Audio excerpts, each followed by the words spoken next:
الحمد لله نحمده ونستعينه ونستغفره ونؤمن به ونتوكل عليه ونعوذ بالله من شرور أنفسنا ومن سيئات أعمالنا من يهده الله فلا مضل له ومن يضلله فلا هادي له ونشهد أن لا إله إلا الله وحده لا شريك له ونشهد أن سيدنا ومولانا محمدا عبده ورسوله أما بعد فأعوذ بالله من الشيطان الرجيم بسم الله الرحمن الرحيم لو أنزلنا هذا القرآن على جبل لرأيته خاشعا متصدعا من خشية الله وقال تعالى إنا نحن نزلنا الذكر وإنا له لحافظون وقال تعالى إنا أنزلناه في ليلة القدر آمنت بالله صدق الله ومولانا العظيم وصدق رسوله النبي الأمي الكريم ونحن على ذلك لمن الشاهدين والشاكرين والحمد لله رب العالمين۔ آج اللہ تبارک و تعالیٰ کا بہت بڑا فضل و احسان ہمارے اوپر ہوا ہے کہ ہم نے تراویح کے اندر قرآن کریم کی مکمل سماعت کی اور مولانا عمیر صاحب نے تراویح کے اندر قرآن کریم کی تلاوت کی ہے۔ یہ اللہ تبارک و تعالیٰ کے زندہ معجزات میں سے ایک معجزہ ہے کہ اللہ تبارک و تعالیٰ نے قرآن کریم جیسی کتاب کو، جو آخری کتاب ہے، آخری کتاب ہدایت ہے،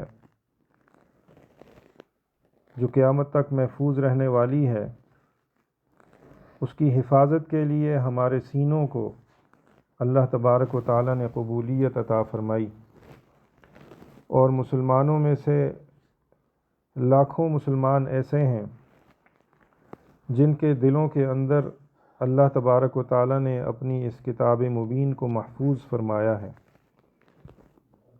اور الحمدللہ کوئی مسلمان ایسا نہیں ہے کہ جس کے دل کے اندر قرآن کریم کا کوئی نہ کوئی جز موجود نہ ہو۔ نماز کے اندر ہم قرآن کریم کی تلاوت کرتے ہیں، ہر مسلمان نماز پڑھتا ہے تو قرآن کریم کا کوئی نہ کوئی جز اس کے دل کے اندر ضرور موجود ہوتا ہے۔ یہ قرآن کریم کا معجزہ ہے کہ اللہ تبارک و تعالیٰ نے اس کلام مبین کا سب سے پہلا خزینہ اپنے آخری پیغمبر حضرت محمد مصطفیٰ صلی اللہ علیہ وسلم کے قلب اطہر کو بنایا۔ روایات سے معلوم ہوتا ہے کہ آپ علیہ السلام سے پہلے جتنے انبیاء کرام کے اوپر کتابیں نازل ہوئیں، وہ انبیاء خود بھی اپنی کتابوں کے حافظ نہیں ہوا کرتے تھے۔ موسیٰ علیہ السلام کو اللہ تبارک و تعالیٰ نے الواح کے اوپر لکھ کر قرآن کریم دیا، اور انہوں نے وہ تختیاں لے جا کر امت کے سامنے پیش کی تھی، لیکن جب رسول پاک علیہ السلام کے اوپر قرآن کریم نازل کرنے کا موقع آیا تو اللہ تبارک و تعالیٰ نے جبریل امین کے ذریعے قرآن کریم کو بھیجا اور فرمایا کہ علی قلبک، کہ ہم نے تمہارے دل کے اوپر نازل کیا ہے۔ تو جس وقت قرآن کریم نازل ہوتا تھا وہ خود بخود رسول پاک علیہ السلام کے قلب اطہر کے اندر محفوظ ہو جاتا تھا۔ اللہ تبارک و تعالیٰ نے قرآن کریم کو لوح محفوظ پر محفوظ کر رکھا تھا، لکھ رکھا تھا۔ پھر اللہ تبارک و تعالیٰ نے جس وقت اس کو نازل کرنے کا ارادہ فرمایا تو لیلۃ القدر کی رات کا انتخاب کیا اور لوح محفوظ سے بیت العزت پر اللہ تبارک و تعالیٰ نے قرآن کریم کو نازل فرما دیا۔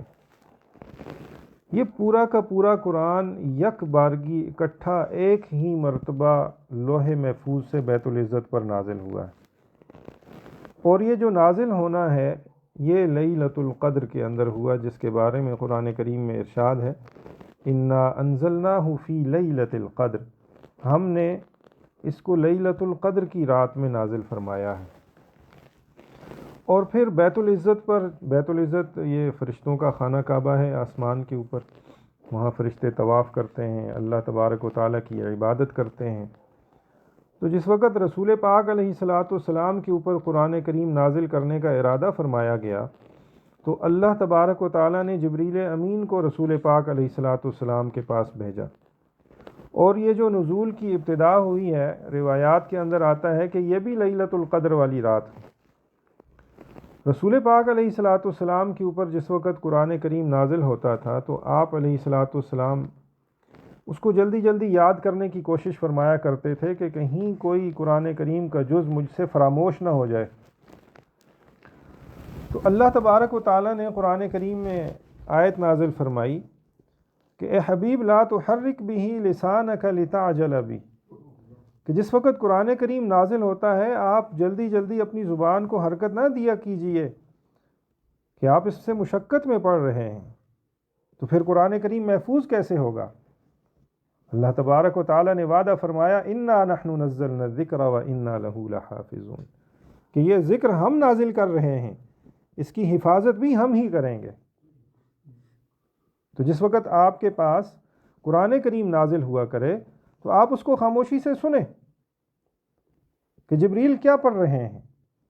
ان علینا جمعہ وقرآنہ، آپ کے قلب اطہر پر اس کو جمع کروا دینا، محفوظ کروا دینا، یہ ہماری ذمہ داری ہے، اور پھر جس وقت آپ پڑھ کر سنائیں گے وقرآنہ، اس کو پڑھا دینے کی ذمہ داری بھی ہماری ہے کہ آپ امت کے سامنے اس کو پڑھ پائیں گے۔ تو اللہ تبارک و تعالیٰ نے قرآن کریم کو نازل فرمایا، جو رب کائنات ہے، جو خالق کائنات ہے، جو سب سے اعلیٰ برتر بالا ذات ہے، یہ اس کا کلام ہے قرآن کریم، یہ اس کی مخلوق نہیں ہے۔ ہم اپنے گرد و پیش میں جس چیز کو دیکھتے ہیں وہ اللہ تبارک و تعالیٰ کی مخلوق ہے سوائے قرآن کریم کے۔ واحد ایک ایسی چیز ہے جس کو ہم سنتے ہیں، جس کو ہم محسوس کرتے ہیں، جس کو ہم پڑھتے ہیں، جس کو ہم چھوتے ہیں، لیکن وہ اللہ تعالیٰ کی مخلوق نہیں۔ یہ کاغذ، یہ جلد، یہ اللہ کی مخلوق ہے، لیکن قرآن کریم اللہ تبارک و تعالیٰ کی مخلوق نہیں، بلکہ اس کا صفت کلام ہے جو اللہ تبارک و تعالیٰ نے ہمیں عنایت فرمایا ہے۔ تو رسول پاک علیہ الصلاۃ والسلام پر اس وقت قرآن کریم نازل ہو رہا ہے، آپ خاتم الانبیاء ہیں، اللہ تبارک و تعالیٰ نے آپ کو امام الانبیاء بنایا۔ رسول پاک علیہ الصلاۃ والسلام فرماتے ہیں انا سید ولد آدم یوم القیامہ، جس وقت قیامت کے دن میدان محشر میں اولین و آخرین جمع ہوں گے، آدم علیہ الصلاۃ والسلام بھی موجود ہیں، اور قیامت کے دن آخری پیدا ہونے والا بچہ بھی وہاں موجود ہوگا۔ اس وقت رسول پاک علیہ الصلاۃ والسلام فرماتے ہیں کہ میں ان تمام لوگوں کا سردار ہوں گا، اللہ تبارک و تعالیٰ نے مجھے سرداری عطا فرمائی۔ تو قرآن کریم نازل ہوا احکم الحاکمین کی جانب سے، اور لے کر کون آ رہا ہے؟ نزل بہ الروح الامین، اس کو روح الامین لے کر آ رہے ہیں۔ جبریل امین وہ کون ہے؟ فرشتوں کے سردار۔ احکم الحاکمین نے نازل کیا اور فرشتوں کے سردار کے ذریعے نازل کیا۔ بڑے بڑے کام فرشتے کرتے ہیں، اللہ تبارک و تعالیٰ نے ان کی ذمہ داریاں لگائی ہوئی ہیں۔ جبریل کو کہا جاتا ہے کہ جاؤ اور یہ احکامات لوگوں کے درمیان تقسیم کر کے آؤ، فلاں فرشتے کی ذمہ داری اس کام کی لگا دو، فلاں کی ذمہ داری اس کام کی لگا دو۔ لیکن جس وقت قرآن کریم نازل کرنے کا موقع آتا ہے، اللہ تبارک و تعالیٰ کہتے ہیں نہیں جبریل اب تم نے خود جانا ہے، یہ عظیم اور برتر کلام ہے، اس کو لے کر تم خود جاؤ گے۔ اور نازل کس کے اوپر ہوا ہے؟ جو انسانوں، جنات اور فرشتوں کا سردار ہے، اللہ تبارک و تعالیٰ نے اس کے اوپر اس کلام کو نازل فرمایا۔ تو اللہ تبارک و تعالیٰ نے قرآن کریم کے نزول کے لیے جس فرشتے کا انتخاب کیا وہ فرشتہ سب سے اعلیٰ اور برتر ہے، جس انسان کا انتخاب کیا وہ تمام انسانوں سے اعلیٰ برتر اور بالا ذات ہے، اور جس رات کا انتخاب کیا لیلۃ القدر، وہ تمام راتوں میں سے افضل اور برتر رات ہے۔ اسی وجہ سے اللہ تبارک و تعالیٰ نے ارشاد فرمایا وما ادراک ما لیلۃ القدر، تمہاری عقلیں کہاں پہنچ سکتی ہیں اس بات پر کہ لیلۃ القدر کیا چیز ہے، اس کے اندر اللہ تبارک و تعالیٰ کی کیا برکات نازل ہوتی ہیں، اللہ تبارک و تعالیٰ نے اس کے اندر کیا فضائل رکھے ہیں۔ اور یہ ساری فضائل، یہ ساری منقبتیں، یہ ساری فضیلتیں کس وجہ سے ہیں کہ اللہ تبارک و تعالیٰ نے اپنے کلام مجید کو اس رات کے اندر نازل فرمایا ہے۔ یہ اللہ تبارک و تعالیٰ کا آخری الہامی کلام ہے جو اس نے اپنے بندوں کی طرف بھیجا ہے۔ ہم سے پہلے لوگوں کی، ہم سے بعد میں آنے والے لوگوں کی ہدایت اللہ تبارک و تعالیٰ نے اسی کتاب مبین کے اندر رکھی ہے۔ رسول پاک علیہ الصلوۃ والسلام کی ذات سے ہمیں جو قرآن کریم ملا ہے، ہماری ہدایت کا یہ واحد اور یکتا ذریعہ اللہ تبارک و تعالیٰ نے دنیا کے اندر ہمیں عطا فرمایا ہے۔ جو قوم قرآن کریم کے ساتھ اپنا دل لگا کر رکھے گی، قرآن کریم کے احکامات کو لازم پکڑے گی، اللہ تبارک و تعالیٰ اس کو سرخرو فرمائیں گے۔ اور جس وقت مسلمانوں کے اندر سے قرآن کریم کے اوپر عمل نکل جائے گا، قرآن کریم کا تعلق یہ مفقود ہو جائے گا، اللہ تبارک و تعالیٰ کی جانب سے ان کے اوپر عذاب نازل فرمائے جائیں گے۔ اب امت محمدیہ پر اجتماعی عذاب تو نازل ہوتا نہیں ہے، وہ انفرادی عذاب نازل ہوتے ہیں۔ کبھی کسی جگہ زلزلہ آ گیا ہے، کسی جگہ سیلاب آ گیا ہے، کسی جگہ امریکہ کی بمباری ہو گئی ہے، کسی جگہ آپس کی جنگیں ہو گئی ہیں، کبھی طاعون آتا ہے تو کبھی کرونا آتا ہے۔ یہ اللہ تبارک و تعالیٰ عذاب نازل کرتے ہیں تاکہ امت محمدیہ کو احساس پیدا ہو کہ ہم نے لوٹ کر اللہ تبارک و تعالیٰ کی طرف جانا ہے۔ یہ عظیم اور برتر پیغام جو تمہیں ملا ہے، اس کی تم نے قدر نہیں کی، اس کے احکامات کے اوپر تم نے عمل نہیں کیا۔ یہ قرآن کریم اللہ تبارک و تعالیٰ نے ہماری طرف اس لیے بھیجا کہ ہم اس کے اوپر عمل کریں، اس کو سمجھیں، اس کے اندر تدبر کریں، اس کے اندر غور و فکر کریں۔ اگر اس غور و فکر کے بغیر ہم اس دنیا سے چلے گئے، ناکام، نامراد اور خسارے کے اندر ہماری زندگی گزر گئی۔ تو اللہ تبارک و تعالیٰ نے یہ جو مواقع ہمیں عطا فرمائے ہیں، تراویح ایک مستقل فضیلت والا عمل ہے، یہ مستقل ایک برکت حاصل کرنے والا عمل ہے۔ تو جہاں یہ اللہ تبارک و تعالیٰ کا قرب ہمیں عنایت کرواتی ہے، اس کے ذریعے ہمارے درجات بلند ہوتے ہیں، وہیں ہمارے دلوں کے اندر قرآن کریم کے ساتھ ایک تعلق پیدا کرنے کا ذریعہ بھی ہے کہ اے مسلمانوں، سارا سال گزار دیا تم نے قرآن کریم سے پہلو تہی کرتے ہوئے، آؤ دیکھو رمضان المبارک میں نے تمہیں دوبارہ قرآن کی بہاروں کے اندر لایا ہے۔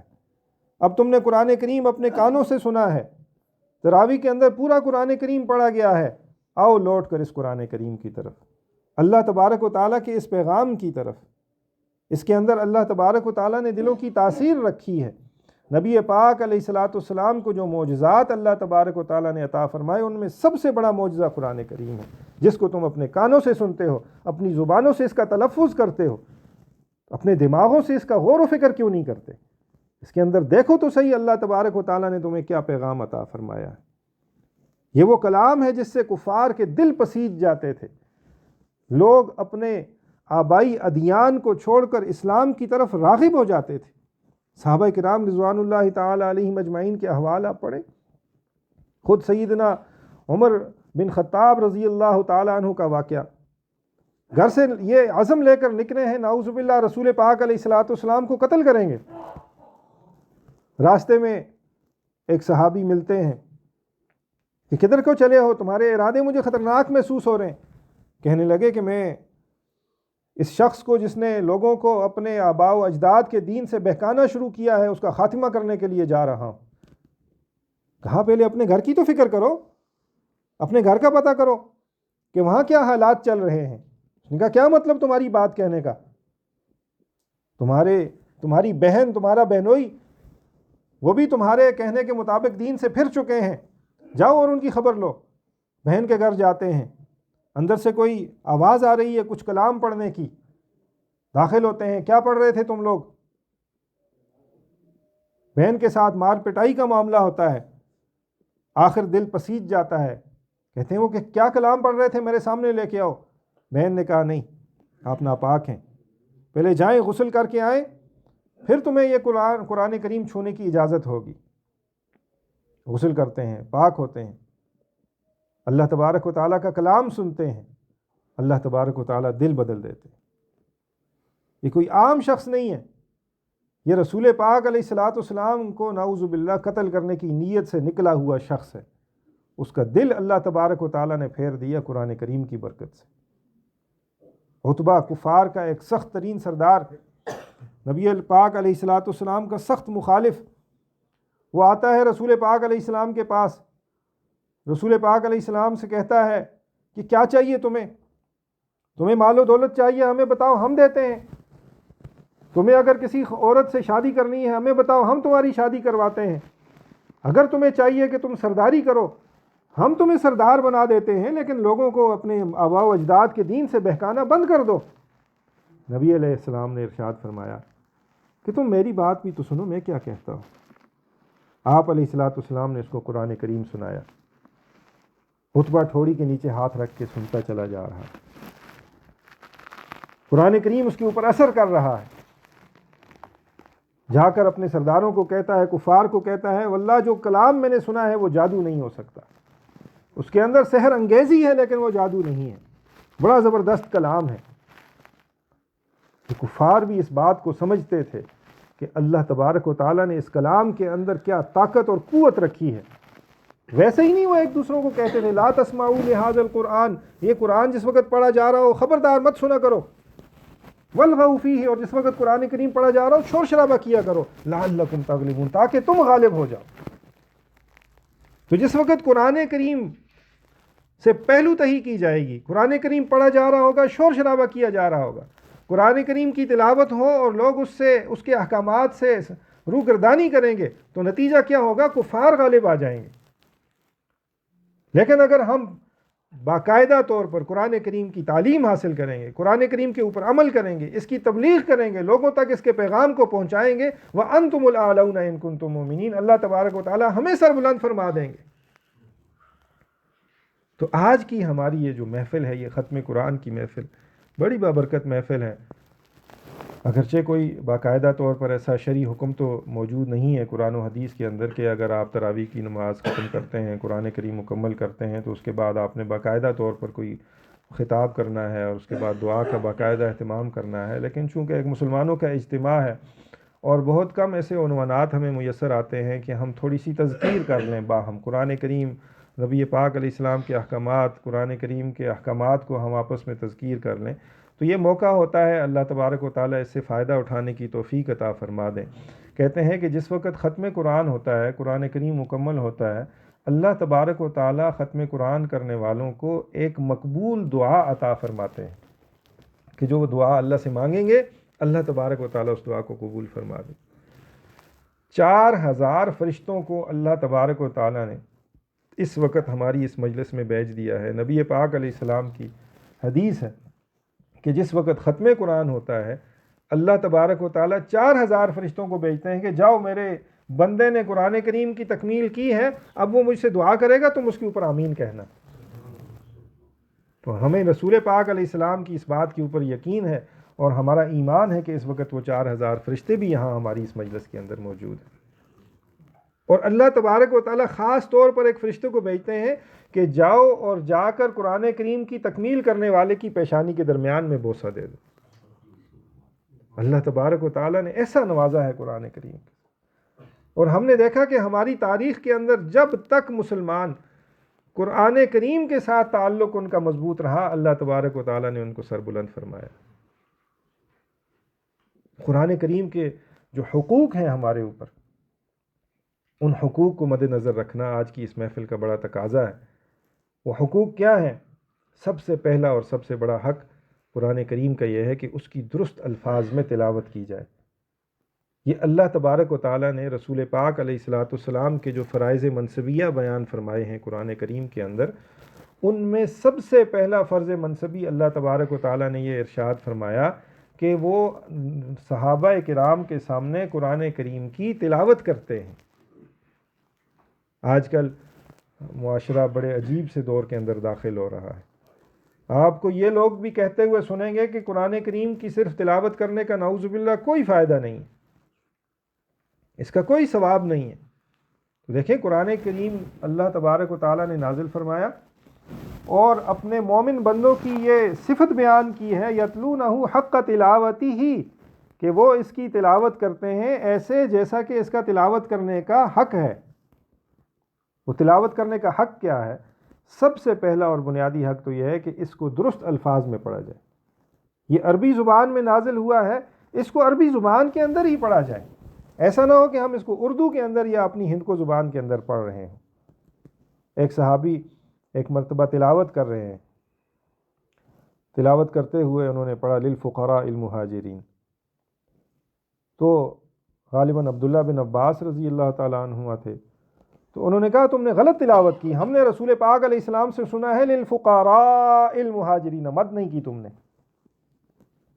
اور بغیر اس طریقے کے جو رسول کریم علیہ السلام نے سکھایا ہے اگر تم تلاوت کرتے ہو تو یہ تلاوت کرنا تمہارا حرام ہے۔ قرآن کریم کو پڑھنا یہ سنت ہے اور اس کو درست پڑھنا یہ فرض ہے۔ اللہ تبارک و تعالیٰ نے جو قرآن کریم نازل کیا ہے بلسان عربی مبین نازل کیا ہے، یہ عربی زبان کے اندر نازل ہوا ہے۔ عربی زبان میں قاف ایک الگ لفظ ہے، کاف ایک الگ لفظ ہے، ایک کو موٹا پڑھا جاتا ہے، ایک کو باریک پڑھا جاتا ہے۔ ایک لفظ ہے، مثال کے طور پر ہم کہتے ہیں قلب، اس کا مطلب ہوتا ہے دل، اور اگر اسی قاف کو موٹا نہ پڑھا جائے، جو اس کا مخرج ہے وہاں سے اس کو ادا نہ کیا جائے، قلب پڑھا جائے، تو اس کا مطلب ہوتا ہے کتا۔ تو لفظ کے اندر آپ نے صفت کے اندر تبدیلی کی، معنی کے اندر تبدیلی آ گئی ہے۔ ایک لفظ ہے اسم سین کے ساتھ، اس کا مطلب ہے نا نام، ہم عربی میں پوچھتے ہیں مسمو کا تمہارا کیا نام ہے، اور ایک لفظ ہے اثم سا کے ساتھ، اس کا مطلب ہوتا ہے گناہ۔ اگر سا کے اندر وہ جو نرمی والی صفت ہے اس کو ادا نہ کیا گیا تو یہ ساسین بن جائے گا، معنی تبدیل ہو گیا۔ زبر زیر کے فرق کے ساتھ معنی تبدیل ہو جاتا ہے۔ انعمت علیہم، اے اللہ جو انعام تو نے ہمارے اوپر کیا، انعمت علیہم جو میں نے ان کے اوپر انعام کیا، معنی کتنا تبدیل ہو جاتا ہے۔ تو قرآن کریم والاخذ بالتجوید حتم لازم، کہ تجوید کے ساتھ قرآن پڑھنا یہ حتمی طور پر لازم ہے۔ من لم یجود القرآن آثم، جو قرآن کریم کو تجوید کے ساتھ نہیں پڑھتا گناہگار ہو جاتا ہے۔ تو سب سے پہلا اور بنیادی کام یہ ہے کہ ہم خود بھی اس بات کی کوشش کریں کہ ہم قرآن کریم کو درست الفاظ میں پڑھنے والے بن جائیں، اس کے مخارج کا ہمیں پتہ ہو، کون سا لفظ کس مخرج سے ادا ہوتا ہے، سین کو کیسے پڑھنا ہے، صاد کو کیسے پڑھنا ہے، ضا کو کیسے پڑھنا ہے، زا کو کیسے پڑھنا ہے، یہ ہمیں مخارج اس کے معلوم ہونے چاہیے، الفاظ کی صفات ہمیں معلوم ہونی چاہیے۔ اور ہمارے جو چھوٹے بچے ہیں ان کی تربیت کے اندر جو سب سے پہلا حق ہمارے اوپر ہے وہ حق یہ ہے کہ ہم ان بچوں کو قرآن کریم کی درست تجوید کے ساتھ تلاوت کرنا سکھا دیں۔ یہ ہماری ذمہ داری بھی ہے اور ہماری طرف سے ان کے اوپر سب سے بڑا تحفہ بھی ہے کہ ہم ان کو قرآن کریم کی درست تلاوت کرنا سکھا دیں۔ اگر بچوں کی تربیت کرنے میں ہم نے یہ کمی چھوڑ دی تو آپ دیکھتے ہیں کہ بچہ تھوڑا سا بڑا ہو جاتا ہے، زبان ایک الفاظ کو ایک خاص انداز سے ادا کرنے کی عادی ہو جاتی ہے، آپ جتنی محنت کریں اس کو آپ تبدیل نہیں کر سکتے۔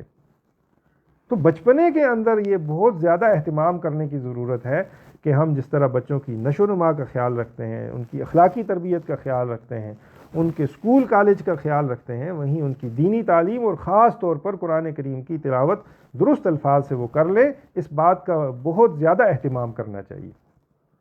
اور قرآن کریم کی یہ جو تلاوت ہے اس کو اللہ تبارک و تعالیٰ نے عبادت بنایا ہے اس کی تفہیم کی غرض سے، تاکہ بندے قرآن کریم کی یہ جو تلاوت کریں گے اس کے اوپر میں اجر رکھ دیتا ہوں کہ تم تلاوت قرآن کریم کرو، ایک لفظ ایک حرف پڑھنے پہ تمہیں 10 نیکیاں عطا ہوں گی۔ تو لوگ تلاوت کی طرف راغب ہوں گے، جس وقت یہ تلاوت کریں گے اللہ تبارک و تعالیٰ ان کو تدبر کی توفیق عطا فرما دیں گے۔ آخر کب تک ایسا ہوگا کہ ہم پڑھتے جا رہے ہیں، کبھی ہمارے دل کے اندر یہ خیال ہی نہیں پیدا ہوا کہ اللہ تبارک و تعالیٰ کا یہ جو کلام ہے اس کے اندر ہم سے رب تعالیٰ کیا خطاب فرما رہے ہیں۔ قرآن کہتا ہے کہ تم قرآن کریم کے اندر تدبر نے کیوں نہیں کرتے؟ کیا تمہارے دلوں کے اندر اوپر تالے لگے ہوئے ہیں، قفل لگے ہوئے ہیں جن کو تم کھول نہیں سکتے؟ تو اللہ تبارک و تعالیٰ کی ذات عالی نے یہ جو کلام ہماری طرف نازل فرمایا ہے، اس کا مقصد بنیادی یہ ہے کہ ہم اس کی تفہیم حاصل کریں، اس کو سمجھیں، اس کو پڑھیں کہ اللہ تبارک و تعالیٰ ہم سے کیا چاہتے ہیں۔ اور پھر تیسرا حق اس کا ہماری جانب متوجہ ہوتا ہے کہ ہم قرآن کریم کی تعلیمات کو اپنی زندگیوں کے اوپر لاگو بھی کریں۔ اور چوتھا اس کا ہمارے اوپر یہ حق بنتا ہے کہ جس طرح قرآن کریم کی تعلیمات کے اوپر ہم خود عمل کرتے ہیں، ہم دوسرے مسلمانوں تک بھی اس کی تعلیمات کو پہنچائیں، اپنے عمل کے ذریعے پہنچائیں، اپنی زبان کے ذریعے پہنچائیں، اپنی تقریر اور اپنے بیان اور اپنے قلم کے ذریعے اس کو لوگوں تک پہنچائیں، تاکہ ساری انسانیت تک اللہ تبارک و تعالیٰ کا یہ پیغام پہنچ جائے۔ یہ قرآن کریم اللہ تبارک و تعالیٰ کا ایک زندہ معجزہ ہے۔ اس معجزے کو لوگ اپنے دلوں میں محفوظ کرتے ہیں، یہ رب تعالیٰ کی عنایت ہے۔ اس عنایت کو یہیں تک نہیں رہنے دینا۔ آج آپ نے دیکھا کہ حافظ صاحب نے جس وقت آخری رکعت پڑھی ہے، رسول پاک علیہ السلام کا اصل میں ایک فرمان ہے، کسی نے پوچھا ای العمل افضل، کہ کون سا عمل افضل ترین ہے؟ تو رسول پاک علیہ السلام نے فرمایا حال والمرتحل۔ تو صحابہ نے کہا حال مرتحل کا کیا مطلب ہے؟ تو ارشاد فرمایا گیا کہ ایک مسافر ہے، وہ آ کر رکا ہے، تھوڑا سا قرار پکڑا اس نے اور دوبارہ سفر شروع کر دیا۔ تو یہ جو آپ قرآن کریم کی تلاوت کر رہے تھے، آپ ایک سفر کر رہے تھے، آپ نے وہ سفر آج کی 19ویں رکعت کے اندر مکمل کر لیا، والناس تک آپ نے وہ سفر مکمل کیا، اور پھر آپ نے 20ویں رکعت کے اندر وہ سفر دوبارہ سے شروع کر دیا الف لام میم ذالک الکتاب سے، کہ اے اللہ ہم نے قرآن کریم مکمل کر کے چھوڑ نہیں دیا، ہم نے اس کو دوبارہ پڑھنے کی نیت سے دوبارہ سے شروع کر دیا ہے، اب اے اللہ تو ہمیں توفیق عطا فرما کہ ہم اس کی تکمیل کر سکیں۔ تو یہ ہم سب کی ذمہ داری ہے کہ ہم اس کلام مجید کو جو آج ہم نے دوبارہ سے شروع کیا ہے، اس کی تکمیل بھی کریں۔ اللہ تبارک و تعالی ہمیں توفیق عطا فرمائے۔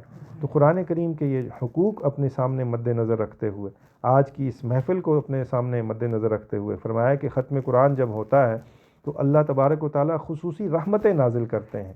اور ویسے بھی آج رمضان المبارک کے آخری عشرے کی طاق رات ہے، تو لیلۃ القدر کی بھی امید ہے۔ تو لیلۃ القدر کی امید کو سامنے رکھتے ہوئے، ختم قرآن کی اس مجلس کو سامنے رکھتے ہوئے، اور مسجد کی اس فضیلت کو سامنے رکھتے ہوئے اللہ تبارک و تعالیٰ سے دعا کریں گے کہ اے اللہ ہمارے جملہ اعمال کو قبول فرما، لیلۃ القدر کی ہمیں فضیلت عطا فرما۔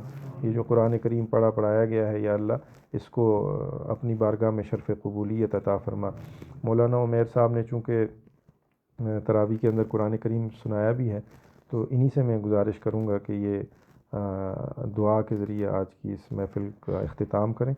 اللہ تبارک و تعالیٰ جو کچھ کہا سنا اس کے اوپر عمل کرنے کی توفیق عطا فرمائے۔ وآخر دعوانا ان الحمد للہ رب العالمین۔ الحمد لله رب العالمين والعاقبة للمتقين والصلاة والسلام على سيد الرسل وخاتم الأنبياء والمرسلين اللهم لك الحمد كما أنت أهله فصل على محمد كما أنت أهله وافعل بنا كما أنت أهله إنك أهل التقوى وأهل المغفرة اللهم آنس وحشتنا في قبورنا اللهم ارحمنا بالقرآن العظيم واجعله لنا إماما ونورا وهدى ورحمة اللهم ذكرنا منه ما نسينا وعلمنا منه ما جهلنا وارزقنا تلاوته آناء الليل وآناء النهار واجعله لنا حجة يا رب العالمين اللهم أحسن عاقبتنا في الأمور كلها وأجرنا من خزي الدنيا وعذاب الآخرة اللهم إنا نسألك الجنة ونعوذ بك من النار اللهم أجرنا من النار اللهم إنا نجعلك في نحورهم ونعوذ بك من شرورهم إله العالمین، قرآن مجید کا پڑھنا اپنی بارگاہ عالی میں قبول و منظور فرما۔ یا الہ العالمین، سننا سنانا اپنی بارگاہ میں قبول فرما۔ الہ العالمین، بتقاضۂ بشریت جو کمی رہ گئی، کوتاہی ہوئی، میرے مولا محض اپنے فضل و کرم سے معاف فرما۔ الہ العالمین، اس کلام پاک کا ثواب حضرت آدم علیہ السلام سے لے کر حضور نبی کریم صلی اللہ علیہ وسلم تک تمام انبیاء کرام صحابہ کرام، تابعین، تبع تابعین، ائمہ مجتہدین، فقہاء، محدثین، اولیاء کرام، بزرگان دین، مومنین، مومنات، مسلمین، مسلمات تمام کی ارواح کو پیش کرتے ہیں، قبول و منظور فرما۔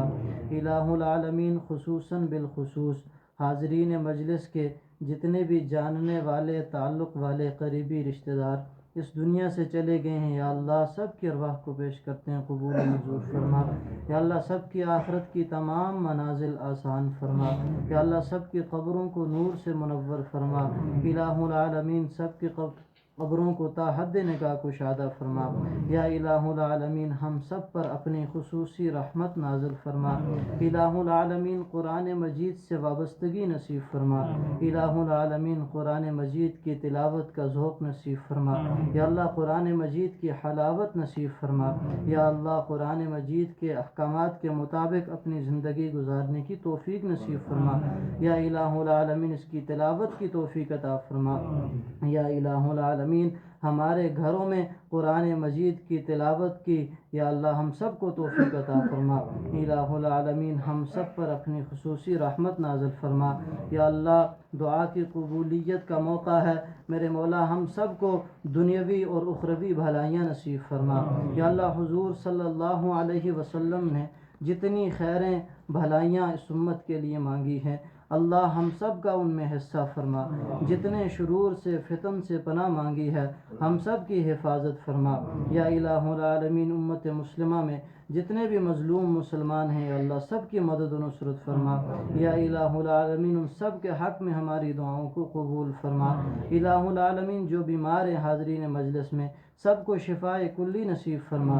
یا اللہ گھروں میں، اسپتالوں میں جہاں کہیں بھی بیمار ہے، یا اللہ جنہوں نے دعاؤں کے لیے کہا یا کہنا چاہتے تھے نہیں کہہ سکے، یا اللہ ہم ان کے لیے بھی دعا گو ہیں، میرے مولا ان کے حق میں بھی ہماری دعا قبول فرما۔ یا اللہ روحانی، جسمانی ہر قسم کی آفات و بلیات سے ہم سب کی حفاظت فرما۔ یا اللہ ہر قسم کے شرور و فتن سے ہم سب کی حفاظت فرما۔ الہ العالمین خاتمہ بالایمان فرما۔ یا الہ العالمین سعادت کی زندگی نصیب فرما۔ یا الہ العالمین کلمے کے ساتھ یا اللہ موت نصیب فرما۔ یا الہ العالمین جب موت کا وقت آئے تو زبانوں پر کلمہ طیبہ لا الہ الا اللہ محمد الرسول اللہ جاری فرما۔ الہ العالمین جو مانگا عطا فرما، نہیں مانگ سکے، مانگنا چاہتے تھے یاد نہیں رہا، میرے مولا بالمانگے عطا فرما۔ میرے اللہ تو دلوں کا حال جانتا ہے، حاضرین مجلس میں جس کی جو بھی حاجت ہے، نیک جائز حاجات ہیں، یا اللہ سب کو پورا فرما۔ الہ العالمین ہم سب کے حال پر رحم فرما۔ الہ العالمین پوری امت مسلمہ کے حال پر رحم فرما۔ یا الہ العالمین ہماری دعاؤں کو محض اپنے فضل و کرم سے قبول و منظور فرما۔ ربنا تقبل منا انک انت السمیع العلیم وتب علینا انک انت التواب الرحیم۔ سبحان ربک رب العزت عما یصفون وسلام علی المرسلین والحمد للہ رب العالمین برحمتک یا ارحم